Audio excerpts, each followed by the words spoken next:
ఛీ! దీనమ్మ జీవితం. ఒక ముద్దు లేదు, ముచ్చట లేదు. ఎప్పుడు ఈ స్క్రూలు ఇప్పుకోవడమే తప్ప. హ్మ్. ఆ! బోకలే. నువ్వేదో పెద్ద సాఫ్ట్‌వేర్ జాబ్ చేస్తూ నెలకి 80,000 సంపాదిస్తున్నట్టు. పని చేడు, పని చేడు. వస్తాయి, వస్తాయి. మాకు మంచి రోజులొస్తాయి. అప్పుడు చెప్తాను.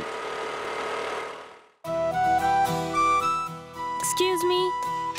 ఏంటి ఈ ఓనర్ గొంతు మార్చి మాట్లాడుతున్నాడు? హలో మిమ్మల్నే అండి. నన్నా? చెప్పండి. రన్నింగ్‌లో బండి ఆగిపోయింది. రన్నింగ్ ఎందుకు తీసుకెళ్లారండి? మీరు వెళ్ళొచ్చు కదా. ఆహా! అది కాదండి. స్కూటర్ మీద వస్తుండగా సడన్‌గా ఆగిపోయింది. ఓ అదా ప్రాబ్లం. హా! సరే చూస్తా.